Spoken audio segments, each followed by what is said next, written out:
جو ہماری آیتوں سے منہ موڑے گا، ہماری آیتوں کو نہیں مانے گا، ہماری باتوں پر عمل نہیں کرے گا، ایسے ہی سخت قسم کی سزا ہم اس کو دیں گے۔ وَلَعَذَابُ الْآخِرَةِ أَشَدُّ وَأَبْقَىٰ، اور آخرت کا عذاب بہت سخت ہے اور ہمیشہ باقی رہنے والا ہے۔ پھر اس کے بعد اللہ نے ہر حال میں صبر کرنے کی نصیحت کی۔ وَاصْبِرْ فَاصْبِرْ عَلَىٰ مَا يَقُولُونَ، لوگ کیا کہتے ہیں پرواہ مت کریں، آپ اللہ کے فیصلے پر صبر کریں۔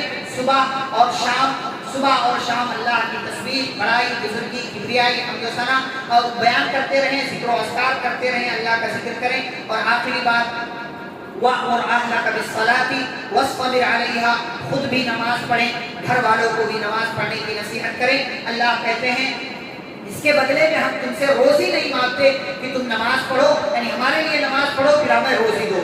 نحن نرزقک، نماز پڑھو گے تو روزی ہم دیں گے اور روزی ہم ہی دینے والے ہیں۔ والعاقبۃ للتقوی، اور آخرت میں انجام جو ہونے والا ہے، بہترین انجام وہ متقیوں کا ہونے والا ہے۔ یہ چند باتیں تھیں جو پارہ نمبر 16 کے حوالے سے اللہ رب العزت نے بیان کی۔ کل انشاءاللہ پارہ نمبر 17 جو سورۃ الانبیاء ہے، اس میں انبیاء کے واقعات ہیں، اور اس کے بعد سورۃ الحج ہے جس میں حج وغیرہ کا اور دیگر چیزوں کا اللہ نے تذکرہ کیا ہے، وہ باتیں انشاءاللہ بیان کی جائیں گی۔ رب العالمین ہم سبھی کو سنی ہوئی باتوں پر عمل کرنے کی توفیق عطا فرمائے، آمین۔ صلی اللہ علیہ نبی الکریم۔ ربنا تقبل منا انک انت السمیع العلیم، سبحانک اللہم وبحمدک، اشہد ان لا الہ الا انت، استغفرک واتوب الیک۔ السلام علیکم ورحمۃ اللہ وبرکاتہ۔